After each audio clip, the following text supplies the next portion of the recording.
एक गैदरिंग में दोस्तों के साथ मेरी फियांसे और मेरे परिवार का फेक यंग मास्टर लगभग एक दूसरे के चेहरे निगल रहे थे एक पैशनेट फ्रेंच किस में सीधे मेरे सैलेड के सामने। मैं इतना गुस्से में था कि मैंने उसी जगह एक वाइन बॉटल तोड़ दी, लेकिन उन्होंने बस हंसकर टाल दिया, कहते हुए कि ये सिर्फ एक गेम था और मुझे इतना बज़किल न बनने को कहा। मेरे सामने के कैओटिक सीन को देखते हुए मैंने हल्की सी हंसी छोड़ी। अगर ये सिर्फ एक गेम है तो चलो खेल जारी रखते हैं। हम एक नया राउंड शुरू कर रहे हैं। इस बार मैं जानबूझकर हार गया। मैंने boldly ultimate truth on a dare challenge चुना। उन्होंने मुझे डेयर दिया कि मैं कमरे में किसी रैंडम लड़की को किस करूं। क्लोविलो आराम से सोफा पर बैठी थी, बहुत ही स्मग दिख रही थी, शायद सोच रही थी कि मैं वापस उसके पास जाऊंगा। ओह, उसे बहुत बड़ा डिसअपॉइंटमेंट मिलने वाला था। बिना एक सेकंड देखे मैं सीधा डेमन की एब्सोल्यूट ड्रीम गर्ल, उसकी unattainable white moonlight Serena Sterling की तरफ चल पड़ा। इस मूव ने क्लो और उसकी मीन गर्ल्स की स्क्वाड को पूरी तरह शॉक में डाल दिया। उनके जबड़े जमीन पर गिर गए। एलेक्स, तुम क्या कर रहे हो? क्या क्लोए यही नहीं है? डेमन ने अपना बेस्ट किक्ड पपी फेस बनाया, मुझे फेक टीयर्स के साथ देखते हुए। भाई, हम सच में बस गेम खेल रहे थे पहले, तुम मुझ पर भरोसा क्यों नहीं कर रहे? मैंने एक कोल्ड लाफ छोड़ी। जिस तरह तुम दोनों प्रैक्टिकली टॉन्सिल हॉकी खेल रहे थे, अगर यहाँ बेड होता तो तुम अब तक उस पर लौट रहे होते, है ना? और तुम कह रहे हो ये एक गेम है। क्या मैं तुम्हें क्लाउन लगता हूँ? या तुम्हें लगता है कि मैं इतना स्टूपिड हूँ? जैसे ही मैं सेरेना की तरफ चला, मेरी नजर डेमन के हैंडसम फेस पर पड़ी। वो पहले से ही रेज में कॉन्ट्रोट हो रहा था। उसकी फिस्ट्स इतनी कस गई थीं कि उसके नकलस सफेद हो गए थे। मैं अंदर ही अंदर ठाके लगा रहा था। वाह, बॉस लेडी सेरेना का ऑरा मजाक नहीं है। मैं अभी तक उसके पास भी नहीं पहुंचा था और मुझे पहले से ही लग रहा था कि उसकी नजर मुझे किसी भी सेकंड सुशी की तरह काट सकती है। अंदर से पैनिक होने के बावजूद बाहर से मैंने खुद को कूल दिखाया, जैसे एक ऐसा लड़का जिसे अपनी जान का बिल्कुल भी डर नहीं है। सेरेना स्टर्लिंग, बिजनेस वर्ल्ड की अनडिस्प्यूटेड क्वीन, मुझे गहरी अम्यूजमेंट के साथ देख रही थी, स्पष्ट रूप से मेरे अगले मूव को लेकर क्यूरियस। मैं जिद में सीधे उसके पास पहुंच गया। क्या तुम्हें मैं याद हूं? सेरेना ने सिर हिलाया। मुझे याद है तुमसे पहाड़ों में टकराना। वो मुस्कुराई, एक ऐसी नजर के साथ जिसमें हिडन मीनिंग भरा था। आज होमलेस की तरह इधर उधर भटक नहीं रहे। उस एक लाइन ने लगभग मेरे घुटने कमजोर कर दिए। क्या क्वीन को हमेशा इतना शार्पली रोस्ट करना जरूरी है?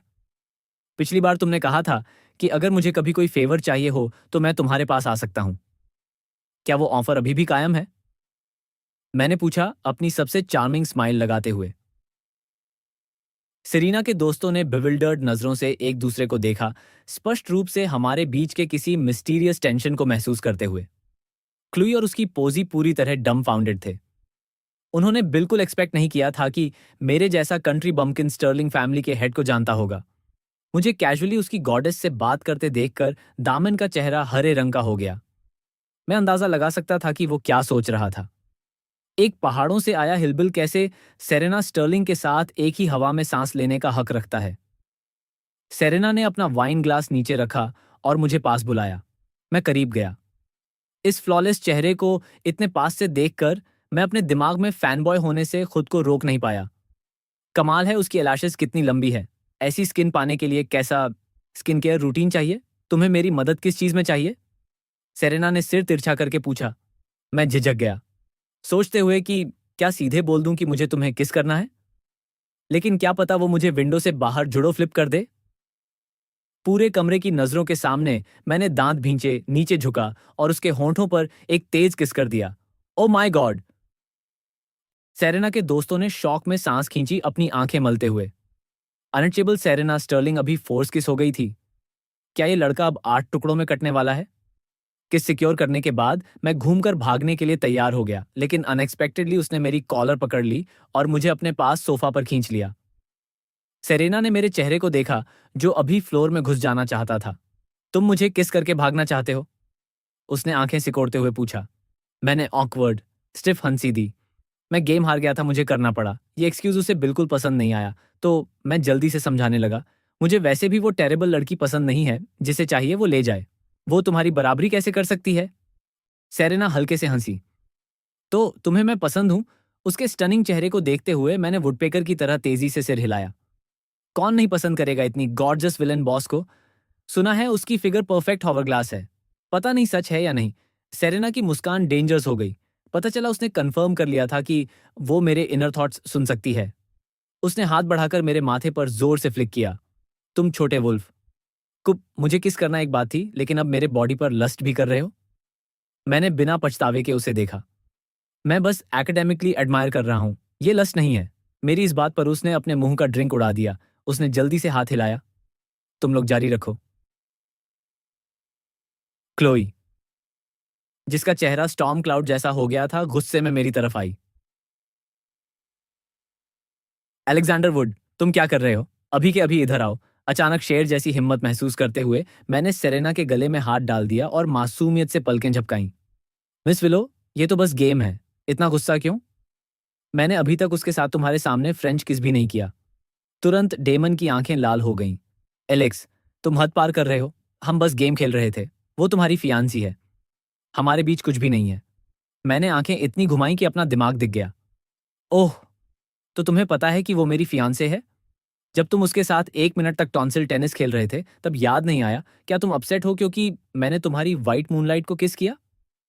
क्या चाहोगे कि मैं फिर से किस करूं ताकि तुम्हें हार्ट अटैक आ जाए? तुम दोनों बेशर्म दोहरे चेहरे वाले ड्रामा किंग हो। ये कहते हुए मैंने ऑडासियसली मुड़कर सेरेना के लोअर लिप को हल्का काट लिया। सेरेना ने मेरी वेस्ट पकड़ ली और स्मर्क के साथ मुझे देखा। अलेक्जेंडर, क्या किसी ने तुम्हें बताया है कि तुम्हारी हिम्मत भगवान जैसी है? बिना सोचे मैंने फिर से उसके होंठ हल्के से काट लिए। जब उसने आंखें सिकोड़कर मुझे ऑन्डेसियस कहा, मैंने सोचा, कौन कहता है क्वीन रशेलस टायरेंट है? वो तो क्लियरली बहुत जेंटल और इजी टू टॉक है। मुझे सेरेना को फिर से किस करते हुए देखकर डेमियन इतना फ्यूरियस हो गया। उसकी आंखें ब्लडशॉट हो गई थीं। उसने कांपती हुई उंगली मेरी तरफ उठाई। एलेक्स, तुम्हें किसी रैंडम लड़की को पकड़कर रिवेंज नहीं लेना चाहिए। जो तुम कर रहे हो वो गलत है। क्लो का चेहरा पूरी तरह काला पड़ गया। अलेक्जेंडर, मैं आखिरी बार कह रही हूं, इधर आओ। सेरीना के पास आराम से बैठा हुआ मैं उसकी उंगलियों से खेलते हुए स्नीयर करने लगा। तुम खुद को क्या समझती हो? मत भूलो, मैं तुम्हारी फियांसे हूं। क्लो ने दांत भींच लिए। मैं जोर से हंस पड़ा, खड़ा हुआ, सीधा उसके पास गया और उसके चेहरे पर जोरदार थप्पड़ मारा। स्मैक! डेमन चीखा, क्लो का हाथ पकड़ते हुए घबराकर पूछने लगा कि वो ठीक है या नहीं। इस टचिंग मेलोड्रामा को देखते हुए मैं खुद को सोलमेट्स के लिए स्लो क्लैप करने से रोक नहीं पाया। क्लोई फ्रीज हो गई, फिर ऑकवर्डली डामन को दूर धकेल दिया। लेकिन डामन ने मुझे राइटियस इंडिग्नेशन के साथ देखा। एलेक्स, तुमने क्लोए को क्यों मारा? अब भी के अभी उससे माफी मांगो और हम ये सब भूल जाएंगे। हाँ, क्या बेहूदगी है? मैंने मॉक किया। माफी मांगो और तुम इसे जाने दोगे। बिना कुछ और कहे मैंने क्लो के दूसरे गाल पर एक और जोरदार थप्पड़ जड़ दिया। ये रही माफी। पसंद आई? क्लोई के दोस्तों को आखिरकार होश आया। वे हमारे बीच आ गए। पूछने लगे कि मैंने हाथ क्यों उठाया। मैंने उन्हें ठंडी नजर से देखा और क्लोई के पिछले कुछ महीनों के सारे कारनामे गिनाने लगा। 3 महीने पहले जब हम माउंटेन क्लाइंबिंग कर रहे थे, उसे डैमियन का एक फोन आया और वो मुझे आधे रास्ते में छोड़कर चली गई। 1 महीने पहले भारी बारिश में उसने मुझे सड़क के किनारे छोड़ दिया क्योंकि डेमन को हल्की सर्दी थी, जिससे मुझे 1 हफ्ते तक तेज बुखार रहा और लगभग प्यूमोनिया हो गया। हर बर्थडे, हर वैलेंटाइंस डे, जैसे ही हमें अकेले रहने का मौका मिलता है, डेमन का फोन समय पर आ जाता है और वो उसे खींच कर ले जाता है। सिरीना ने भौहें सिकोड़ लीं, उसकी आवाज ठंडी हो गई। कोई हैरानी नहीं कि उस दिन बारिश में तुम इतने बेबस दिख रहे थे। पतली भीगी शर्ट पहने, कीचड़ से लथपथ नंगे पैर और तेज पत्थरों से घायल। सिरीना की एक दोस्त बोली, ये लड़का दिखने में तो शांत स्कॉलर लगता है, लेकिन असल में ये तो आग उगलने वाला ड्रैगन है। मैं मुड़ा और बोनस के लिए डेमन को भी एक थप्पड़ मार दिया। दूसरों की गर्लफ्रेंड चुराना बहुत पसंद है ना? बधाई हो, ये कचरा तुम्हारा है। मैं इसे तुम्हें डोनेट करता हूं। डेमियन ने अपना गाल पकड़ा, आंखों में जबरदस्ती आंसू लाते हुए अब भी कहने की कोशिश कर रहा था कि ये मिसअंडरस्टैंडिंग है। मिसअंडरस्टैंडिंग? मेरे बर्थडे पर बीमारी का नाटक करके उसे बुलाना मिसअंडरस्टैंडिंग है? वैलेंटाइंस डे पर स्टालक होने का नाटक करना मिसअंडरस्टैंडिंग है? मुझे तुम दोनों की सेल्फीज भेजकर उकसाना क्या तुम्हें लगता है मेरा आईक्यू सिंगल डिजिट में है? क्लोई ने दांत पीसते हुए मुझे घूरा। अलेक्जेंडर, तुम पूरी तरह पागल हो गए हो। तुम आखिर चाहते क्या हो? मैंने उसे ठंडी नजर से देखा। आज से हमारी एंगेजमेंट खत्म। कल मैं अपने पेरेंट्स को तुम्हारे घर भेजूंगा ताकि इसे ऑफिशियली खत्म किया जा सके। अब समय आ गया है कि तुम्हारे पेरेंट्स को भी पता चले कि तुम पीछे से क्या करती रही हो। क्लोई गुस्से से कांपने लगी। ये हमारे दोनों परिवारों का एग्रीमेंट है। तुम एंगेजमेंट तोड़ने की हिम्मत करते हो? देखते हैं अब कौन लड़की तुमसे शादी करेगी। मेरी नजर सेरेना पर गई।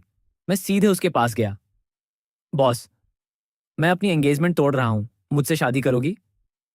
सीधे पूछने पर मैं थोड़ा लाल हो गया, लेकिन क्वीन ने तुरंत जवाब नहीं दिया। सेरेना ने भौं उठाई, मुझे ऊपर से नीचे तक देखा। तुमसे शादी?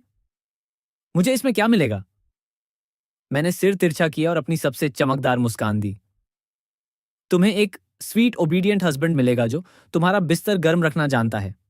तुम्हारा नुकसान नहीं होगा। उसने मेरा गाल पकड़कर दबाया। बात तो सही है, लेकिन लगता है मुझे थोड़ा नुकसान होगा। आखिर मुझे एक लेजी काउच पोटैटो को खिलाना पड़ेगा जिसकी कुकिंग स्किल्स क्वेश्चनेबल है, हाँ, और जिसे काम करना पसंद नहीं। अरे, तुम पैसे कमाने में इतनी अच्छी हो, क्या तुम्हें कोई चाहिए नहीं जो उसे खर्च करे? और जब काउच पोटैटो बन सकते हैं तो काम क्यों करें?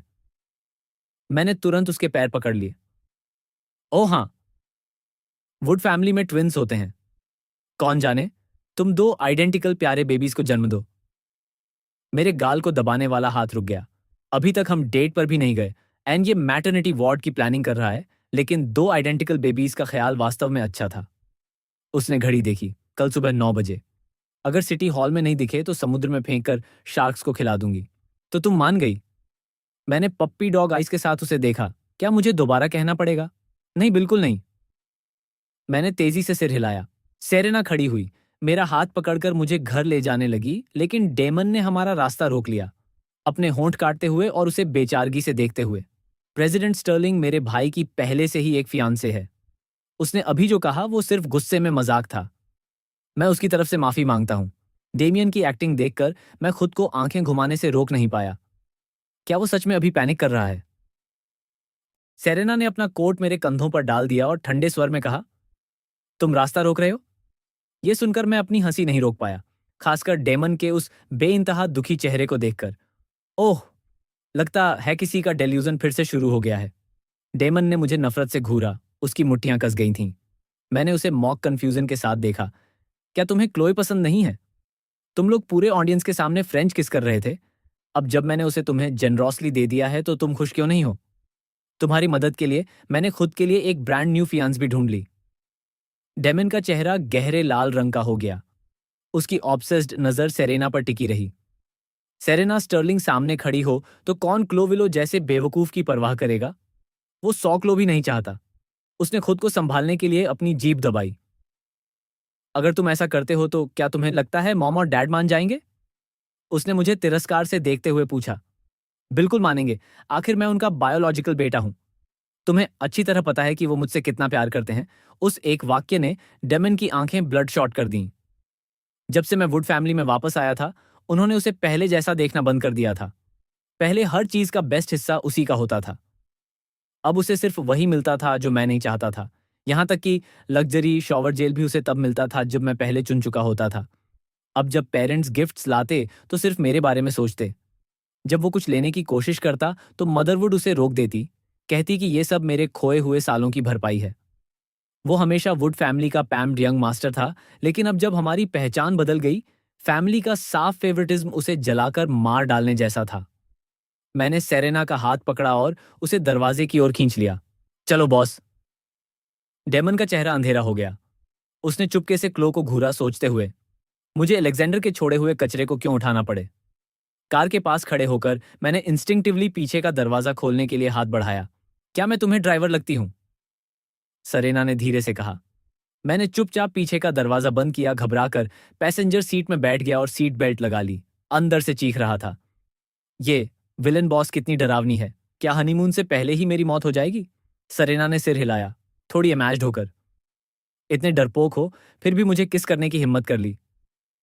रिलैक्स, मेरा इरादा अपनी शादी के दिन विडो बनने का नहीं है। मैंने सिर तिरछा किया, कंफ्यूजन में उसे देखते हुए। इसका क्या मतलब? सरेना हल्के से हंसी। बस याद दिला रही हूं। कल सुबह 9 बजे, सिटी हॉल। क्या मुझे फिर से कहना पड़ेगा? मैंने तेजी से सिर हिलाया। नहीं, बिल्कुल नहीं। सेरेना ने मुझे अपना फोन दिया। आंखों में आंसू लेकर मैंने अपना कॉन्टैक्ट इन्फो डाला और खुद को उसके सोशल मीडिया में ऐड कर लिया। उसी समय डेमन हमें पीछा करते हुए बाहर आ गया। जब उसने देखा कि मैं पहले से ही सेरेना की कार में बैठा हूं और वो चल पड़ी है क्लो, एक कदम देर से बाहर आई। डेमन के गुस्से भरे चेहरे को देखकर उसने कंफ्यूज्ड होकर पूछा, डेमियन, क्या हुआ? डेमियन ने दुखी चेहरा बनाया। क्लोय, मुझे पहले घर जाना होगा। क्या पता मेरा भाई पेरेंट्स के सामने हमारी बुराई करे। क्लोय ने उसे गले लगा लिया। उसके चेहरे पर गुस्सा था। इस बार हम थोड़े गलत थे, तो अगर वो थोड़ा नाराज है तो ठीक है, लेकिन चिंता मत करो, मैं उसे तुम्हें बली नहीं करने दूंगी। डेमन की आंखें और भी लाल हो गईं, पूरी तरह से खुद को पीड़ित दिखाते हुए। यह तो बस एक खेल था। मुझे समझ नहीं आता कि एलेक्स इसे इतना बड़ा मुद्दा क्यों बना रहा है। अंदर से डेमन घमंडी था, लेकिन बाहर से वह दिल टूटे संत जैसा दिख रहा था। तुम उसकी मंगेतर हो, लेकिन वह तो बस एक देहाती है। वह तुम्हारे लायक बिल्कुल नहीं है।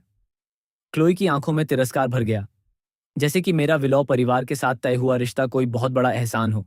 उसने डेमन को कसकर गले लगाया ताकि उसे सांत्वना दे सके।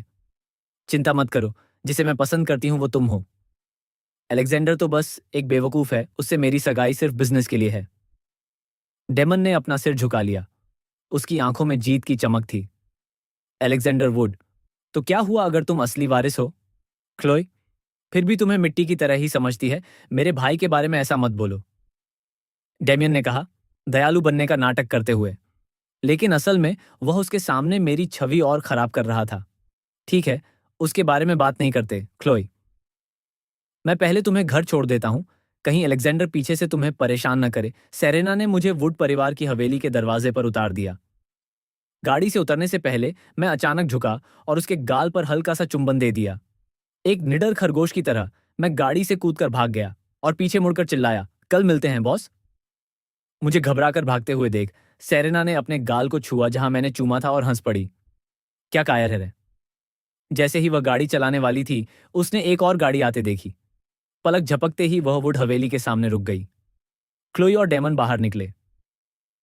डेमन की आंखें चमक उठीं और वह सेरेना का स्वागत करने आगे बढ़ने वाला था, लेकिन उसने बस एक्सेलरेटर दबाया और चली गई, उसे पीछे धूल में छोड़ते हुए। डेमन ने अपने होंठ काटे, उसके अंदर नाराजगी उमड़ रही थी।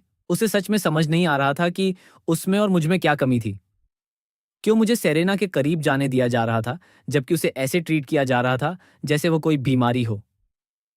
क्लोई उसके पास आई और चिंतित होकर पूछा, क्या तुम चाहते हो कि मैं तुम्हारे साथ अंदर चलूं? डेमियन ने तुरंत सिर हिला दिया। जब तक वह सेरेना को हासिल नहीं कर लेता, वह अपना बैकअप ऑप्शन नहीं खो सकता था। जैसे ही मैं घर में दाखिल हुआ, मैं अपनी बहन विक्टोरिया से बात कर रहा था। अचानक मैंने पीछे से झर भरी आवाज सुनी, एलेक्जेंडर, हरामखोर, तू पहाड़ों में ही क्यों नहीं मर गया? यह सब कुछ मेरा होना चाहिए था। मैं मुड़ा और दरवाजे पर खड़े डेमियन से नजरें मिलीं। उसने तुरंत सिर झुका लिया, लेकिन देर हो चुकी थी। उस एक पल की नजर में साफ दिख रहा था कि वह मुझे मरते देखना चाहता था। इतनी जल्दी घर आ गए? डर था कि मैंने मम्मी पापा से शिकायत कर दी होगी। मैंने ताना मारा। उसी समय विक्टोरिया और मेरी माँ डेमन का स्वागत करने आगे बढ़ने ही वाली थीं। अचानक उनके चेहरे बदल गए। वे मुझे अविश्वास से घूरने लगीं। माँ को एहसास हुआ कि मैंने कुछ कहा ही नहीं। तो क्या वो उसकी अंदर की आवाज थी? जब वुड परिवार के तीनों सदस्य सदमे में थे, उन्होंने मेरी अंदर की आवाज से वो सच्चाई सुनी जिसने उनकी दुनिया हिला दी। असल में डेमन ने बहुत पहले ही अपने असली माता पिता ढूंढ लिए थे और भविष्य में वह क्लोई के साथ मिलकर वुड परिवार को बर्बाद करने वाला था। उसने मेरी बहन विक्टोरिया को कुचलवाने के लिए ट्रक ड्राइवर भी रखा था और उसे शराबी ड्राइविंग का हादसा दिखाया था। विक्टोरिया की अच्छाई के बारे में सोचकर मेरा दिल सच में दुखने लगा। इस समय विक्टोरिया के हाथ बुरी तरह कांप रहे थे। उसने खुद को शांत रखने की कोशिश की। मां ने अपने पति का हाथ इतनी जोर से पकड़ा कि रिचर्ड वुड ने भौहें सिकोड़ लीं। उन्होंने अपनी पत्नी को शांत करने के लिए धीरे से हाथ थपथपाया, सोचते हुए, ये सब अभी हुआ नहीं है। हम अभी भी अपनी किस्मत बदल सकते हैं। डेमन, जो इस अचानक माहौल के बदलाव से अनजान था, अभी भी अपना नाटक प्लान कर रहा था। मैं बस बेचारगी दिखाऊंगा, ये बेवकूफ जरूर पिघल जाएंगे। वह तुरंत घुटनों के बल बैठ गया, अपना ऑस्कर जीतने वाला एक्ट शुरू करने के लिए। लेकिन मैंने उससे पहले ही बोल दिया, माँ पापा, मैं अपनी सगाई तोड़ना चाहता हूं। यह सुनकर रिचर्ड वुड जम गए। उन्होंने हैरानी से मेरी तरफ देखा। क्या एलेक्स, क्या तुम क्लोई से प्यार नहीं करते? मैंने डेमियन की तरफ देखा। उसका चेहरा एक पल के लिए सख्त हो गया और फिर उसका पूरा शरीर तनाव में आ गया। उसकी पीठ पर पसीना बहने लगा। हाँ, मैंने धीमी आवाज में कहा। लेकिन आज उसने मेरे सामने किसी और आदमी को किस किया और कहती है ये बस एक खेल था। वह मुझे बेवकूफ समझती है। इतना कहते ही मेरी आवाज भर्रा गई और मेरी आंखों से आंसू बहने लगे। यह देख मेरी मां का दिल टूट गया। मेरे पापा ने घबराकर पूछा, एलेक्स, क्या हुआ? हमें साफ साफ बताओ। नहीं, ऐसा नहीं है, बिल्कुल नहीं। वुड परिवार के गुस्से को देखकर डेमन घबरा गया और हकलाने लगा। हम तो बस खेल रहे थे। मैं कसम खाता हूं जानबूझकर नहीं था। लेकिन रिचर्ड वुड ने उसकी बात नहीं मानी। भले ही वो मेरी अंदर की आवाज नहीं सुन सकते थे, लेकिन वो बेवकूफ नहीं थे। वो गुस्से से फट पड़े। तो क्लोई को किस करने वाला तुम थे? सबके चेहरे पर घृणा और बढ़ गई। डेमन घबराकर सिर हिलाने लगा, लेकिन मैंने ठंडी आवाज में उसे रोक दिया। जानबूझकर नहीं था। मैं हंसा और अपना फोन लहराया। मेरे पास उस घटना का वीडियो है। क्या तुम चाहोगे कि मैं इसे टीवी पर चला दूं? कौन सा वीडियो? क्या बकवास कर रहे हो? डेमियन मुझे ऐसे देखने लगा जैसे भूत देख लिया हो। उसके चेहरे का सारा रंग उड़ गया। वह रोते हुए रिचर्ड से बोला, पापा, मुझ पर विश्वास करो, मैं सच में बस मजाक कर रहा था। लेकिन इस बार रिचर्ड पूरी तरह निराश थे। उन्होंने ठंडे स्वर में कहा, मुझसे मत कहो। अगर वीडियो है तो चलाओ, आज सब साफ हो जाना चाहिए। मैंने मुस्कुराते हुए वीडियो टीवी पर चला दिया। कमरे में सन्नाटा छा गया। वीडियो में डेमन खुद आगे बढ़कर हिस्सा ले रहा था। उसकी आंखों की जीत साफ दिख रही थी।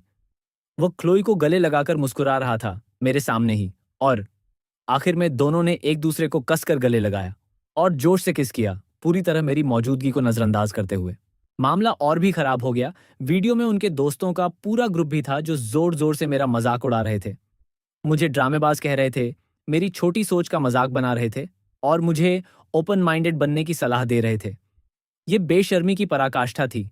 जैसे ही वीडियो खत्म हुआ, रिचर्ड वुड ने डेमियन के चेहरे पर जोरदार थप्पड़ मारा। डेमन सीधे फर्श पर गिर पड़ा।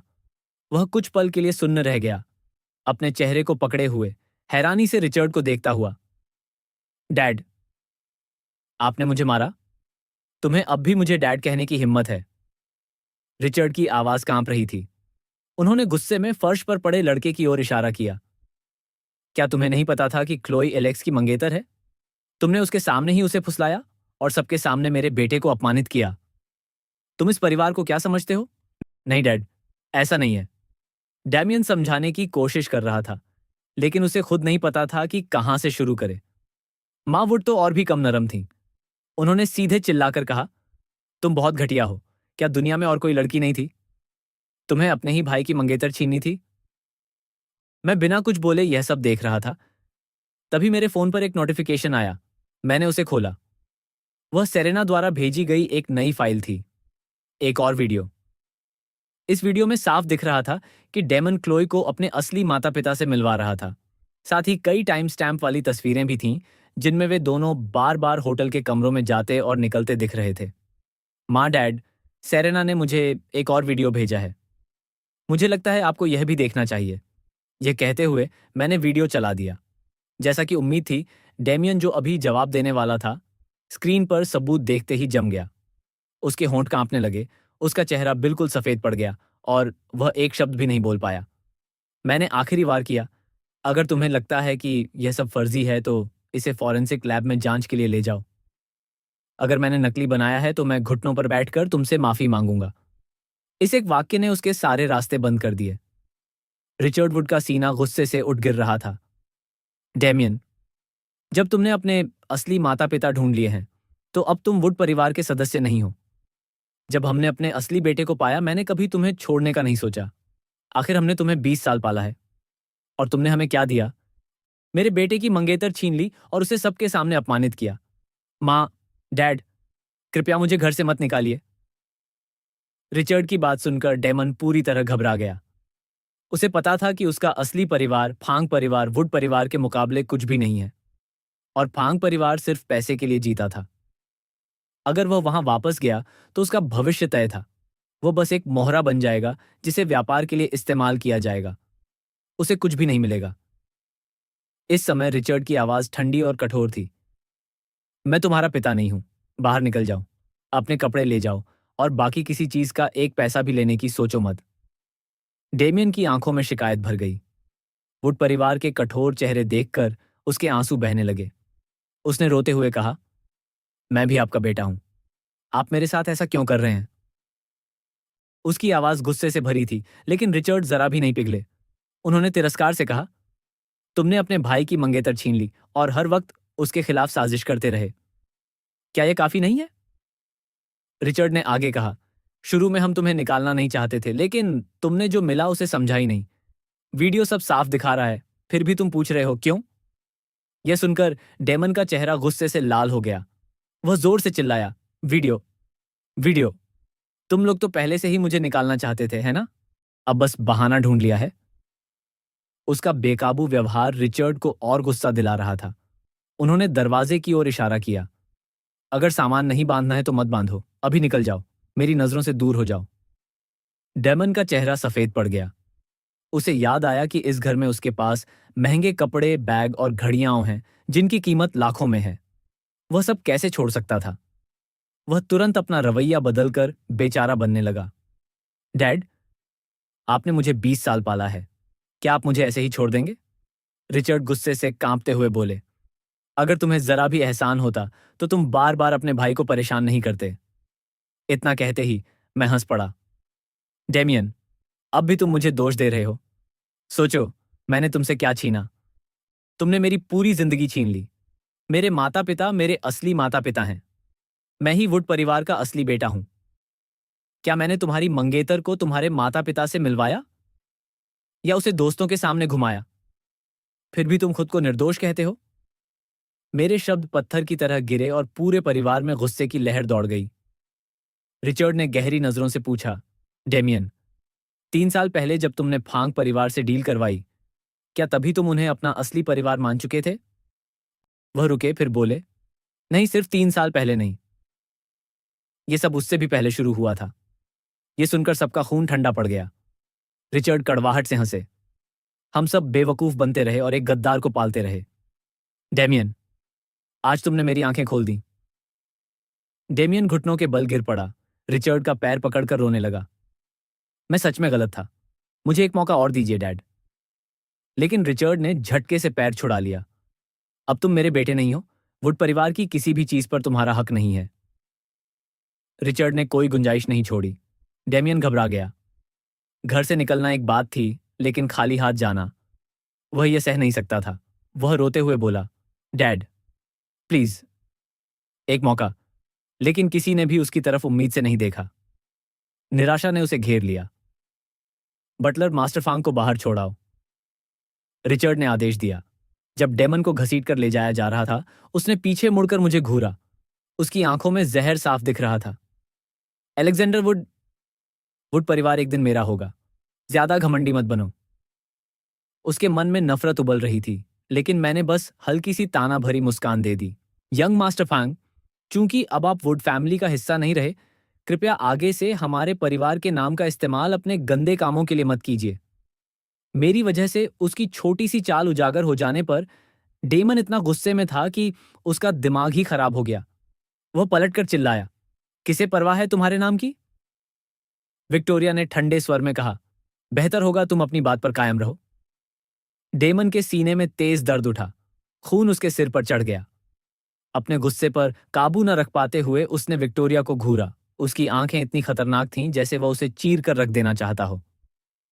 विक्टोरिया, मैंने तुम्हारे साथ इतना अच्छा व्यवहार किया और तुम मेरे साथ ऐसा बर्ताव करती हो? अगर तुम मेरी खास नहीं बनोगी तो फिर तुम नरक में जाओ। डेमन की अंदर की आवाज अचानक मेरे दिमाग में गूंज उठी। मैं स्तब्ध रह गया।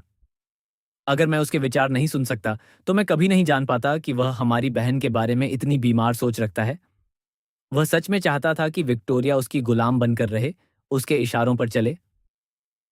मैंने अजीब तरह से विक्टोरिया की ओर देखा, सोचते हुए कि मैं उसे ये भयानक बात कैसे बताऊं। विक्टोरिया ने मेरी नजर देखी और तुरंत उसके रोंगटे खड़े हो गए। अगर तुम्हें कुछ कहना है तो सीधे कहो। ऐसे क्यों देख रहे हो मुझे? मैंने अजीब सा खांसते हुए कुछ नहीं कहा, लेकिन मेरा दिमाग तेजी से दौड़ रहा था। डेमन चाहता है कि तुम उसकी बनो। क्या तुम्हें पता है कि वह तुम्हारे शरीर के बारे में गंदी सोच रखता है? जैसे ही मेरे दिमाग में ये विचार तेज हुए, विक्टोरिया और मेरे माता पिता के चेहरे अचानक जम गए। वे मुझे खाली नजरों से देखने लगे। क्या उन्होंने सही सुना? डेमन विक्टोरिया को पसंद करता है? नहीं, वह चाहता है कि वह उसकी गुलाम बने। विक्टोरिया की आंखों में शुद्ध भयंकर गुस्सा जल उठा। डेमन, तुम बिल्कुल घटिया इंसान हो। उसने अपने गुस्से को दबाया, मेरे पास आई और बोली, छोटे भाई, अगर डेमन कभी तुम्हें परेशान करे तो तुरंत मुझे बताना। मैंने उसे एक अर्थपूर्ण नजर से देखा। दीदी, आपको खुद भी सावधान रहना चाहिए। मुझे लगता है डेमन जिस तरह आपको देखता है वह थोड़ा अजीब है। मैंने जानबूझकर इशारा किया। रिचर्ड ने तुरंत गला साफ करते हुए कहा, तुम्हारा भाई सही कह रहा है। हमें ऐसे लोगों से सावधान रहना चाहिए। जो कुछ भी हुआ था, उसके बाद रिचर्ड डेमन को पूरी तरह समझ चुका था। वह लड़का एक एहसान फरामोश परजीवी था।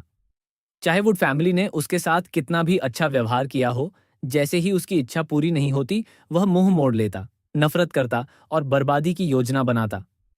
क्लो अभी भी वुड मैंशन के गेट पर खड़ी थी।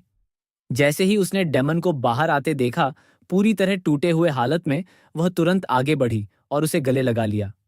डेमन, क्या हुआ? तुम ऐसे क्यों रो रहे हो? डेमन ने अपना चेहरा उसकी छाती में छुपा लिया, बेकाबू होकर रोने लगा और कुछ नहीं बोला। क्लो बार बार पूछती रही, डेमन, क्या हुआ? सिर्फ रो मत, मुझे बताओ। डेमन घुटते हुए बोला, मैंने क्या गलत किया? मम्मी पापा मुझे घर से निकालना चाहते हैं। यह सुनकर क्लो का गुस्सा फट पड़ा। उसका चेहरा तुरंत काला पड़ गया। वह पलटी, मुख्य दरवाजे तक गई और जोर जोर से दरवाजा पीटने लगी। अलेक्जेंडर, अभी के अभी बाहर आओ।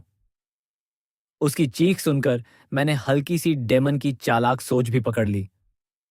हूं, मैं क्लो की मोटी चमड़ी से इस झंझट को संभलवा दूंगा। मैंने ठंडी हंसी हंसी, मुड़ा और सीधे किचन में चला गया। मैंने आराम से एक बड़ा टब बर्फ जैसे ठंडे पानी से भर लिया, पूरी तरह तैयार क्लो विलो का स्वागत करने के लिए। मेरे शांत व्यवहार को देखकर विक्टोरिया और रिचर्ड दोनों हंस पड़े और बिना कुछ कहे मेरे पीछे पीछे दरवाजे तक आ गए। क्लो अभी भी दरवाजा पीट रही थी। जैसे ही दरवाजा खुला, उसने गुस्से से बोलना शुरू किया। लेकिन उससे पहले कि वह एक शब्द भी कह पाती, मैंने पूरा टब बर्फ जैसा ठंडा पानी उसके सिर पर उंडेल दिया। जो औरत अभी तक घमंड में चूर थी, वह पल भर में भीगी बिल्ली बन गई। गेट पर खड़ा डेमन, जो चुपके से मुस्कुरा रहा था, यह देखकर पूरी तरह स्तब्ध रह गया। वह चिल्लाया, एलेक्स, तुम क्या कर रहे हो? मैंने उसकी तरफ देखा भी नहीं और सपाट आवाज में कहा, क्या क्लो को बुखार नहीं था?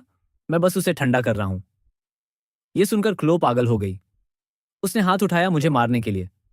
अलेक्जेंडर वुड, तुम हरामी, अभी घुटनों के बल बैठकर माफी मांगो। इस वक्त डेमन की आंखें और भी चमक उठीं, जैसे वह दुआ कर रहा हो कि क्लो का थप्पड़ मेरे चेहरे पर पड़े। लेकिन अफसोस, उसने ज्यादा सोच लिया था। मैंने आसानी से उसका हाथ पकड़ लिया और उसे जोरदार थप्पड़ मार दिया।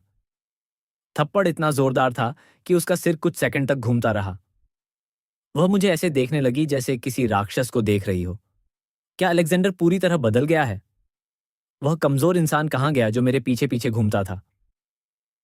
मैंने अपनी हल्की जलती हुई हथेली रगड़ी और मुस्कुराया। तुम्हारी खाल काफी मोटी है। थप्पड़ मारकर भी मजा नहीं आया। क्लो गुस्से से कांपने लगी, लेकिन जैसे ही उसने विक्टोरिया, मेरे माता पिता और कई मजबूत बॉडीगार्ड्स को बाहर आते देखा, उसका सारा हौसला टूट गया। अब वह चिल्लाने की हिम्मत नहीं कर पाई, बस अंदर ही अंदर मुझे कोसती रही। अलेक्जेंडर, तुम कचरा इंसान हो। तुमने डेमन के सामने मेरी बेइज्जती कैसे की? इंतजार करो, शादी के बाद मैं तुम्हें नरक दिखाऊंगी। मैंने उसकी ओर देखा और हल्की ठंडी मुस्कान दी। क्या ये औरत सपने देख रही है? मैंने अपनी जिंदगी में इतना भ्रमित इंसान नहीं देखा। क्लो मेरी बातों को नजरअंदाज करते हुए फिर भी अपने अजीब उपदेश देने वाले अंदाज में बोली, अलेक्जेंडर, मुझे पता है तुम डेमन से जलते हो, लेकिन मैं और डेमन सिर्फ दोस्त हैं। जल्दी माफी मांगो और हम इस बात को यहीं खत्म कर देंगे। उसकी बातें सुनकर मुझे सच में उल्टी आने लगी। मैं खुद को रोक नहीं पाया और सीधे उसके पेट में जोरदार लात मार दी। वह पीछे गिर गई, सिकुड़कर झींगे की तरह हो गई और अपना पेट पकड़ लिया। मैंने ठंडे स्वर में कहा, कैसी लगी मेरी माफी? वह कांपते हुए उंगली उठाकर बोली, अलेक्जेंडर, तुम कायर हो। तुमने मुझ पर हाथ उठाया। अगर आज तुम घुटनों के बल बैठकर माफी नहीं मांगते तो मुझसे शादी करना भूल जाओ। मैंने आंखें घुमाई और हंस पड़ा। कृपया अपनी काल्पनिक सीरियल में एक्टिंग करना बंद करो। जाओ, थोड़ा मूंगफली खाओ और होश में आओ। तुम्हारा दिमाग अब ठीक नहीं हो सकता। मेरी इन बातों से क्लो और डेमन दोनों के चेहरे बदसूरत हो गए, खासकर डेमन, जो मुझे गहरी शक भरी नजरों से देख रहा था। क्या हुआ है अलेक्जेंडर को? वो पहले तो एक पागल आशिक था, आज इतना अलग क्यों व्यवहार कर रहा है? वह मन ही मन सोच रहा था, बिना ये जाने कि मैं उसके हर विचार को सुन रहा हूं। क्लो अभी भी अपनी एक्टिंग जारी रखते हुए जल्दी जल्दी बोली, अलेक्जेंडर, बस माफी मांग लो, मैं तुम्हें माफ कर दूंगी। मैंने ठाका लगाया और एक ही शब्द में जवाब दिया, दफा हो जाओ। अब जब बात यहां तक पहुंच चुकी थी तो कहने के लिए कुछ बचा ही नहीं था। मैंने डेमियन की तरफ देखा। मेरा लहजा ठंडा था। मैंने क्लो के साथ सगाई खत्म कर दी है। अब खुश हो? अब से तुम्हें छुपकर मिलने की जरूरत नहीं है। तुम खुलेआम क्लो को अपने असली माता पिता से मिलवा सकते हो। मुझे कोई समस्या नहीं है। लेकिन याद रखना, तुम अब वुड फैमिली का हिस्सा नहीं हो। बाहर हमारे नाम का इस्तेमाल करना बंद कर दो। डेमियन तुरंत घबरा गया। उसकी आंखें आंसुओं से भर गईं। वह रिचर्ड और बाकी लोगों की ओर मुड़ा। उसकी आवाज शिकायत से भरी थी। माँ पापा, क्या अब आप सच में मेरी परवाह नहीं करते? रिचर्ड का चेहरा बर्फ जैसा ठंडा था। उसकी आवाज उससे भी ज्यादा ठंडी। हमें माँ पापा मत कहो। हम तुम्हारे माता पिता कहलाने के लायक नहीं हैं। यह सुनते ही क्लो तुरंत भड़क गई। वह आगे बढ़ी और डेमन को अपने पीछे खींच लिया। माफ कीजिए, भले ही डेमन आपका असली बेटा नहीं है, लेकिन आपने उसे पाला है। आप उसके साथ ऐसा कैसे व्यवहार कर सकते हैं? विक्टोरिया ने उसे ताने भरी नजर से देखा। चूंकि तुम्हें पता है कि हमने उसे पाला है, तो ये भी बताओ उसने बदले में क्या किया। मेरे छोटे भाई को परेशान किया, उसकी मंगेतर छीन ली, उसे सबके सामने अपमानित किया। क्या यही एक अच्छे भाई का काम होता है? क्लो अडियल स्वर में बोली, वो मेरी गलती थी। मैं ही उसके साथ गेम खेलना चाहती थी। इसका डेमियन से कोई लेना देना नहीं है। विक्टोरिया हंसी उड़ाते हुए बोली, अच्छा, अगर ये तुम्हारी गलती थी तो तुम अभी भी मेरे भाई से चिपकी क्यों हो? और सबसे बड़ी बात, वुड फैमिली के अंदरूनी मामलों में बोलने का हक तुम्हें कब से मिल गया? इस पर क्लो पूरी तरह चुप हो गई। वहीं जड़ बनकर खड़ी रह गई। डेमियन, जो बिल्कुल सफेद पड़ चुका था, जल्दी से उसका हाथ पकड़कर बोला, क्लो, चलो यहां से, और परेशानी मत पैदा करो। उसे खींचते हुए वह अंदर ही अंदर दांत पीस रहा था। बस इंतजार करो वुड फैमिली। वो दिन आएगा जब तुम घुटनों के बल मेरे सामने झुकोगे, और मैं तुम्हें कभी माफ नहीं करूंगा। मैंने उसकी जाती हुई पीठ को देखते हुए हल्की मुस्कान दी। हमें घुटनों के बल झुकाना चाहते हो? क्या तुम खुद को इस दुनिया का मुख्य किरदार समझते हो? क्लो अभी भी आखिरी धमकी देने की कोशिश कर रही थी। अलेक्जेंडर, इस फैसले पर पछताना मत। मैंने खाली टब उठाया और ठंडे स्वर में कहा, निकल जाओ। उसने अपने भीगे कपड़ों की ओर देखा, फिर मेरे हाथ में टब की तरफ, और आखिरकार चुप हो गई। उसने डेमन को पकड़ा और पिटे हुए कुत्ते की तरह वहां से भाग गई। जैसे ही वे दोनों गए, मुझे अचानक घबराहट होने लगी। मेरे दिमाग में बस एक ही बात घूम रही थी। मैं अपने माता पिता को कैसे बताऊं कि मैं कल सुबह शादी रजिस्टर कराने जा रहा हूं? मैं कुछ सोच पाता उससे पहले ही वुड फैमिली के तीनों लोग एक साथ मुड़े और मुझे घूरने लगे। वे मुझे ऐसे देख रहे थे जैसे मैं अभी फूल बनकर खिल जाऊंगा। उनकी नजरों से मेरे रोंगटे खड़े हो गए। मैंने घबराकर पूछा, माँ पापा, आप लोग मुझे ऐसे क्यों देख रहे हैं? मेरी बहन विक्टोरिया ने दांत पीसते हुए कहा, तुम हमसे कुछ छुपा रहे हो, है ना? मैं पहले तो मना करने वाला था, लेकिन फिर सोचा, कभी ना कभी तो बताना ही पड़ेगा। चलो अंदर चलते हैं, मैं सब बता देता हूं। विक्टोरिया नाक सिकोड़ते हुए अंदर चली गई। माता पिता ने एक दूसरे को देखा और चुपचाप उसके पीछे चल पड़े। जब हम लिविंग रूम में बैठे, मैंने जल्दी से कहा, मान लीजिए, अगर मैं दुल्हन बदल दूं तो आपको कोई समस्या होगी? जैसे ही ये शब्द निकले, मेरी मां की नजरें मुझ पर टिक गईं। अगर वो और घूरती तो शायद मेरे सिर में छेद हो जाता। कौन है वो? Serena Sterling. कमरे में कुछ सेकंड के लिए सन्नाटा छा गया। विक्टोरिया और रिचर्ड मुझे ऐसे देखने लगे जैसे मैंने कोई भूत देख लिया हो। क्या कहा तुमने? मैंने जिद में कहा, सेरेना स्टर्लिंग, स्टर्लिंग फैमिली की हेड। विक्टोरिया ने मेरा माथा छू लिया। छोटे भाई, तुमने कितना पी लिया है? मैंने उसका हाथ झटक दिया। मैं बिल्कुल ठीक हूं। तुम लोग इतने स्मार्ट हो, आज दिमाग काम क्यों नहीं कर रहा? कल सुबह 9 बजे वो खुद मुझे लेने आएगी। वे सब मुझे ऐसे देख रहे थे जैसे मैं कोई एलियन हूं। मां ने आखिर कहा, एलेक्स, सच सच बताओ क्या हुआ? मैंने झिझकते हुए पूरी कहानी बतानी शुरू की। आज गेम हार गया और मैंने उसे 2 बार किस कर लिया। फिर मैंने क्लो से सगाई तोड़ने की बात कही। उसने ताना मारा, तो मैंने सेरेना से पूछ लिया और उसने हाँ कह दी। मेरी आवाज धीरे धीरे छोटी होती गई। तो आपको कोई दिक्कत तो नहीं अगर मैं उससे शादी कर लूं? कुछ देर चुप्पी रही। फिर माँ अचानक उठकर ऊपर चली गई। मेरा दिल बैठ गया। पापा, माँ नाराज तो नहीं? पापा कुछ कहते उससे पहले ही माँ वापस आईं। हाथ में फैमिली रजिस्टर था। उन्होंने वो मेरे हाथ में थमाया और कहा, बेटा, सेरेना स्टर्लिंग जैसी लड़की से शादी करना तो जैकपॉट है। मैं पूरी तरह सपोर्ट करती हूं। मैं स्तब्ध रह गया। क्या? पापा ने भी कंधे उचकाए। अगर दुल्हन सेरेना है तो मैं भी पूरी तरह सपोर्ट करता हूं। मैं अंदर से पूरी तरह हिल गया। मां बोली, डेमन का शुक्रिया अदा करना चाहिए। अगर वो क्लो को नहीं ले जाता तो तुम्हारी ये शादी कैसे होती? मैंने आंखें घुमाई। मां प्लीज। लेकिन सच कहूं तो अगर कल शादी हो गई तो डेमन सच में गुस्से से फट जाएगा। आखिर सेरेना वही लड़की थी जिसे वो सबसे ज्यादा चाहता था। विक्टोरिया ने भी कहा, सच कहूं तो तुम दोनों की जोड़ी अच्छी है। कल लेट मत होना। मैं सूखी हंसी हंसते हुए अपने कमरे में चला गया। मेरा दिमाग तेजी से काम कर रहा था। डेमन का मैन कैरेक्टर प्लॉट आर्मर मजाक नहीं था। मुझे सोच समझकर चाल चलनी होगी। उधर सेरेना अपने विला में वापस आ चुकी थी। क्या तुमने नाश्ता कर लिया? अगर किया है तो आराम से खाओ। इतना कहकर मैंने कोई औपचारिकता नहीं की। बैठ गया और पूरा ध्यान अपने कंजी और स्टीम्ड बन खत्म करने में लगा दिया।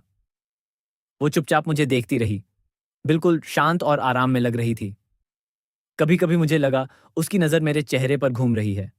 जब मैं चबाते हुए गाल फुला रहा था तो मुझे लगा उसकी उंगलियां हल्की सी हिलीं। क्या वो मेरे गाल दबाना चाहती है?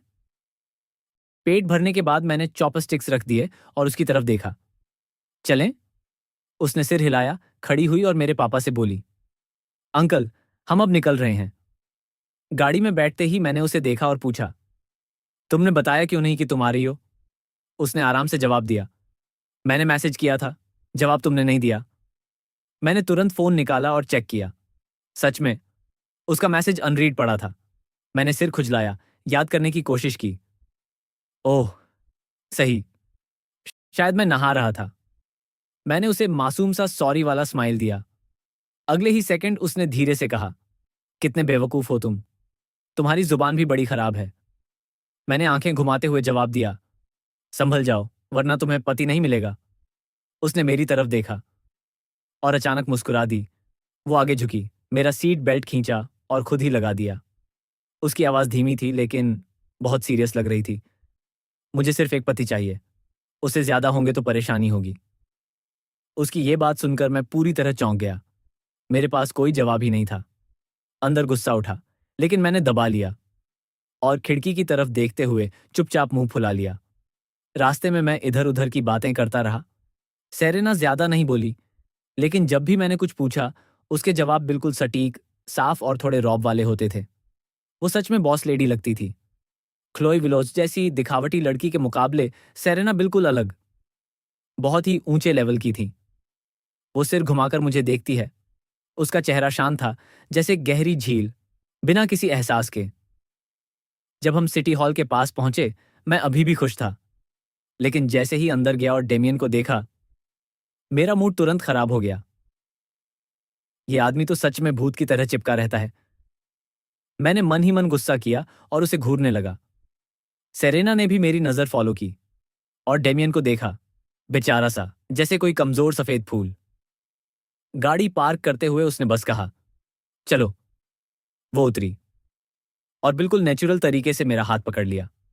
उसी पल मेरे दिल में हल्की सी गर्माहट आई। मैंने सिर झुका लिया और चुपके से मुस्कुरा दिया।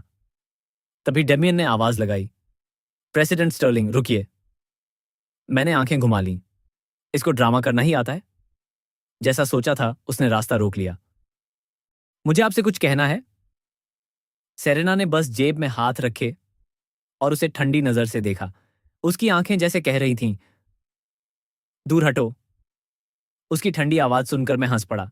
मैंने तुरंत उसका हाथ पकड़ लिया और उससे सटकर खड़ा हो गया और डेमियन से मजाक में बोला, तुम क्लोई के साथ शादी रजिस्टर कराने आए हो ना? वो कहाँ है?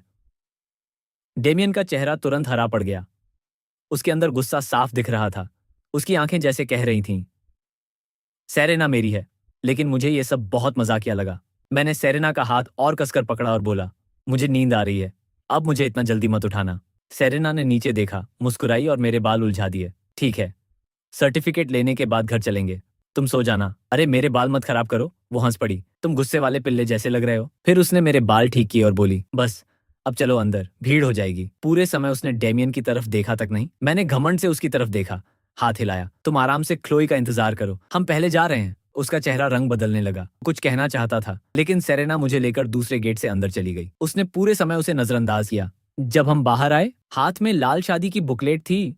डेमियन का चेहरा काला पड़ चुका था। एक पल के लिए लगा वो आगे आकर मेरा सर्टिफिकेट फाड़ देगा। तभी सेरेना ने पूछा, तुम्हें वापस जाकर कुछ पैक करना है? मैं उसे घूर कर देख रहा था, पूरी तरह हैरान। क्या मजाक कर रही हो तुम? मैं तुम्हारे साथ रहने आ रहा हूं और तुम मेरे लिए नए कपड़े भी नहीं खरीद सकती।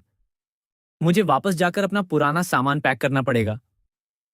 उसकी जो इमेज थी अमीर, दिलदार बॉस लेडी वाली, वो एकदम टूट गई।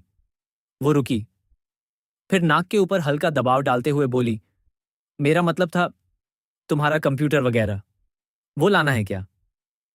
ये सुनकर मुझे अपनी गलती समझ आ गई, लेकिन डेमियन अभी भी पास ही खड़ा था।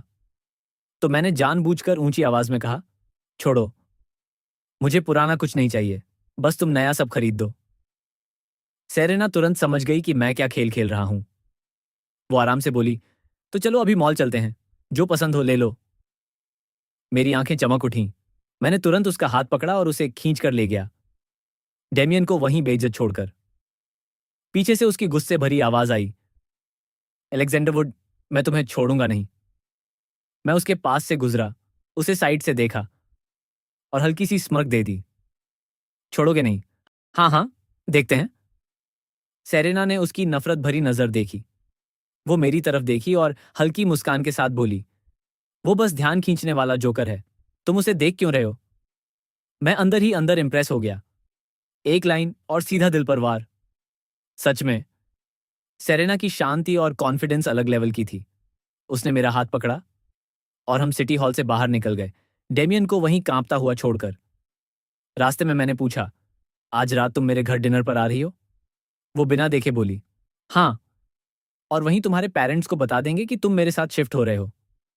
मैं अंदर से चौंक गया। ये तो बहुत एक्सपीरियंस्ड है, नई शादी जैसी बिल्कुल नहीं लगती, सीधे पुराने शादीशुदा कपल वाली स्पीड। लेकिन सोचकर मुझे अच्छा भी लगा, उसके साथ रहना बुरा नहीं लगेगा। और अगर डेमियन को पता चला तो वो जल जल कर पागल हो जाएगा। मॉल में मैंने ढेर सारे कपड़े और एक्सेसरीज खरीदे। जब मैं पेमेंट करने लगा, सेरेना ने ब्लैक कार्ड निकालकर मेरे हाथ में दे दिया। सिर्फ एक शब्द बोली, स्वाइप। मैंने कार्ड देखा, चेक किया, फिर मुस्कुरा कर लिया। देख लेना, पूरा खाली कर दूंगा। वो हल्का हंसी, अच्छा है, एम्बिशन है। उसकी बात सच में तारीफ जैसी लगी। उसके बाद हम फर्नीचर स्टोर गए, टूथब्रश से लेकर चप्पल तक सब खरीदा। फिर डिजाइनर शॉप, और बिल लगातार बढ़ता गया। मुझे थोड़ा शर्म आई, तो मैंने उसके लिए कुछ आरामदायक कपड़े गिफ्ट में ले लिए। पूरा दिन वो बिना एक भी शिकायत के मेरे साथ घूमती रही। उसका सब्र सच में कमाल था। शाम को जब हम घर पहुंचे, मम्मी ने पहले ही अच्छा खाना बना लिया था।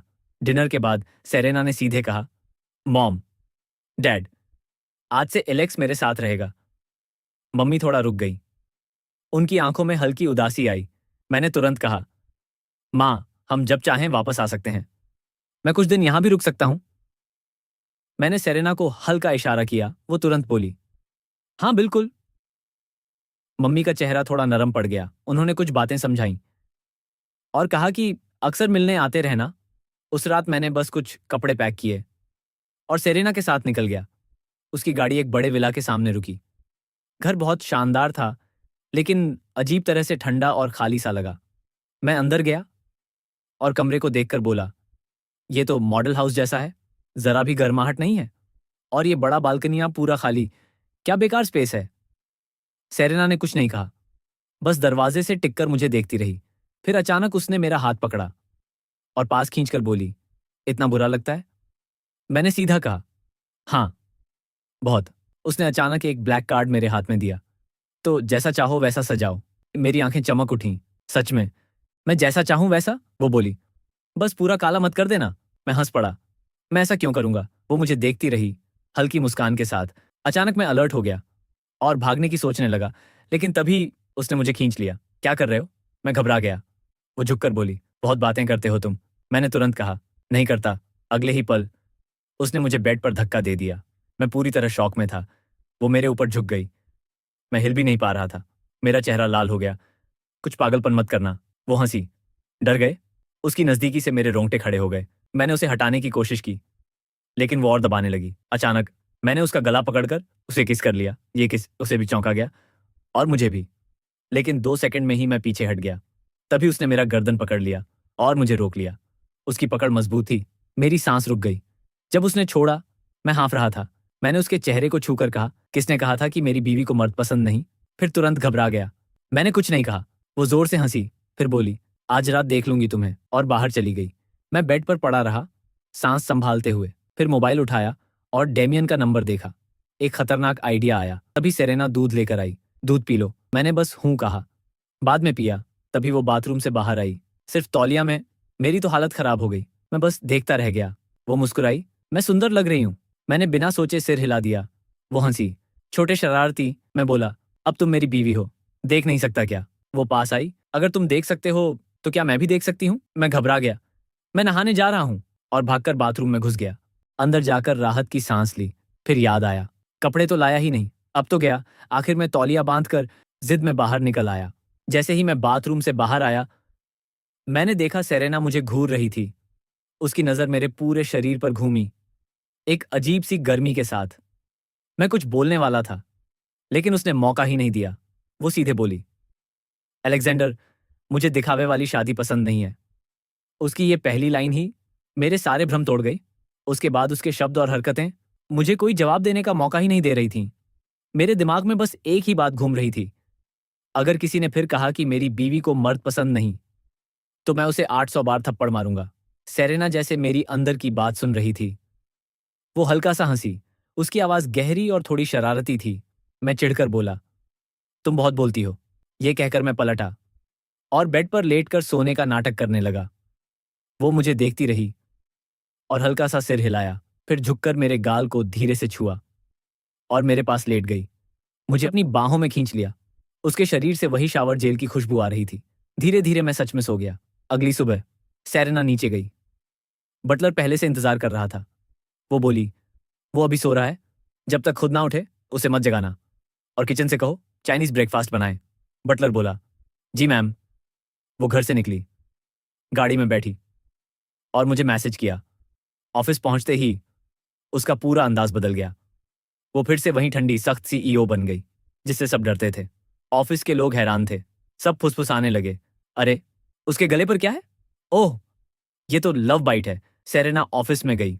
उसकी असिस्टेंट रिपोर्ट दे रही थी, लेकिन बार बार उसकी गर्दन की तरफ देख रही थी। आखिर सेरेना ने गुस्से में कहा, देख लिया, अब काम की बात करो। असिस्टेंट तुरंत सीधी हो गई। मीटिंग में भी लोग चुपके चुपके देख रहे थे। सेरेना ने टेबल पर हाथ मारा, मैंने तुम्हें मीटिंग के लिए बुलाया है, मुझे देखने के लिए नहीं। कमरा एकदम शांत हो गया। वो बोली, काम तेजी से करो, कोई देरी नहीं होनी चाहिए, और मीटिंग खत्म करके निकल गई। तभी उसका फोन बजा। मैं था। मैं गुस्से में बोला, तुम्हें शर्म नहीं है? वो बोली, शुरू तुमने किया था। मैं बोला, मेरी हालत देखी है, मैं ऐसा दिख रहा हूं, अब कौन देखेगा मुझे? वो हंसी, तुम्हारा कुछ कम हुआ है क्या? मैं बोला, मैं तुम्हारा पति हूं। वो बोली, पहले मेरी हालत देखो, और उसने अपनी गर्दन की फोटो भेजी। पूरा नीला बैंगनी निशान था। मैं लगभग फोन फेंक देता। फिर मजाक में बोला, तुमने जानबूझकर किया ताकि मैं बाहर ना जाऊं? वो बोली, तुम्हें वैसे भी किसी से मिलना नहीं है। मैं शांत हो गया। फिर मैंने फोटो ली और सिर्फ डेमियन को दिखने वाला पोस्ट कर दिया। डेमियन ने देखा और गुस्से से पागल हो गया। वो तुरंत सेरेना के ऑफिस पहुंचा। रिसेप्शन पर बोला, मुझे सेरेना से मिलना है। उसे रोका गया। तभी सेरेना बाहर आई। वो बोला, मैं अलेक्जेंडर का बड़ा भाई हूं। सेरेना बोली, मेरे पति का कोई भाई नहीं है। वो फोटो दिखाने लगा, देखिए, उसने आपकी इज्जत खराब की है।